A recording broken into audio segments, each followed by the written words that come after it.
ಒಂದು ಕಡೆ ಬೆಂಗಳೂರಿನ ಫ್ರೀಡಂ ಪಾರ್ಕ್ನಲ್ಲಿ ಸಾಕಷ್ಟು ಯುವಕರು ಕೂಡ ಹೋರಾಟ ನಡೆಸ್ತಾ ಇದ್ದಾರೆ. ಇನ್ನೊಂದು ಕಡೆ ಬೆಂಗಳೂರಿನ ಎಂಜಿ ರೋಡ್ನಲ್ಲಿ ಗಾಂಧಿ ಪ್ರತಿಮೆ ಎದುರು ಯಡಿಯೂರಪ್ಪ ಧರಣಿ ಮಾಡಬೇಕಾಗಿತ್ತು. ಆದರೆ ಇದುವರೆಗೂ ಕೂಡ ಸ್ಥಳಕ್ಕೆ ಬಾರದ ಮಾಜಿ ಸಿಎಂ ಯಡಿಯೂರಪ್ಪ ಧರಣಿಯನ್ನ ಕೈಬಿಟ್ಟಿದ್ದಾರಾ, ಕೊನೆ ಕ್ಷಣದಲ್ಲಿ ತಮ್ಮ ನಿರ್ಧಾರವನ್ನ ಬದಲಿಸಿದ್ದಾರಾ ಅನ್ನುವಂಥ ಪ್ರಶ್ನೆ ಈಗ ಎದುರಾಗಿದೆ.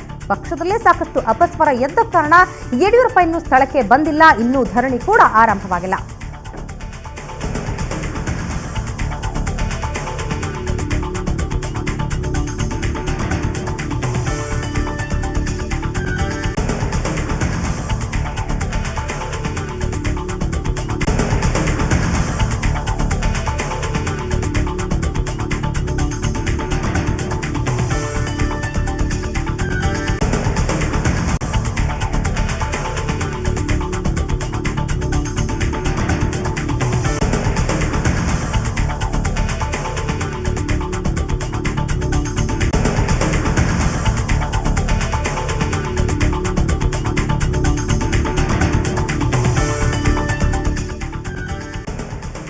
ಈಗಾಗಲೇ ಬೆಂಗಳೂರಿನ ಎಂಜಿ ರೋಡ್ನಲ್ಲಿ ಗಾಂಧಿ ಪ್ರತಿಮೆ ಎದುರು ಯಡಿಯೂರಪ್ಪ ಧರಣಿ ಮಾಡ್ತೀನಿ ಅಂದಾಗ ಯಡಿಯೂರಪ್ಪ ಅವರಿಗೆ ಸಾಥ್ ನೀಡೋದಕ್ಕೆ ಬಿಜೆಪಿ ನಾಯಕರು ಕೂಡ ಕೆಲವರು ಅಲ್ಲಿ ಹಾಜರಿದ್ರು.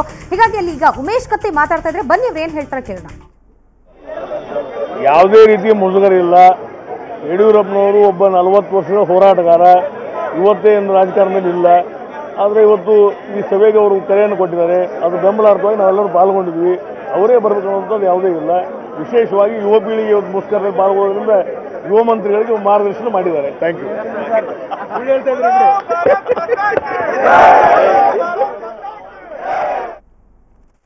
ನಾವೆಲ್ಲ ಸೇರಿ ವಿನಂತಿ ಮಾಡಿದ್ವಿ, ಈ ಸಂದರ್ಭದಲ್ಲಿ ತಾವು ಪಾಲ್ಗೊಳ್ಳೋದು ಬೇಡ, ನಾವೆಲ್ಲರೂ ಹೋರಾಟದಲ್ಲಿ ಪಾಲ್ಗೊಂಡಿದ್ದೀವಿ ಅಂತ ನಾವು ವಿನಂತಿನೇ ಮಾಡಿದ್ವಿ. ಸನ್ಮಾನ್ಯ ಯಡಿಯೂರಪ್ಪನವರು ಈ ಹೋರಾಟದಲ್ಲಿ ಪಾಲ್ಗೊಂಡ್ರೆ ಸಹಸ್ರ ಸಂಖ್ಯೆಯಲ್ಲಿ ಸಾರ್ವಜನಿಕರು ಸೇರ್ತಾರೆ. ಜೊತೆಗೆ ಸಾಕಷ್ಟು ಜನರಿಗೆ ಸಂಚಾರಿಗಳಿಗೆ ತೊಂದರೆ ಆಗುತ್ತೆ. ಮುಂದಿನ ದಿನಗಳಲ್ಲಿ ಹೋರಾಟವನ್ನು ಪ್ರಾರಂಭ ಮಾಡಿರಿ ಅಂತ ನಾವೆಲ್ಲರೂ ವಿನಂತಿ ಮಾಡಿದ್ವಿ. ಆ ಕಾರಣಕ್ಕೋಸ್ಕರ ಮುಖ್ಯಮಂತ್ರಿಗಳು ಬರ್ತಾರೆ.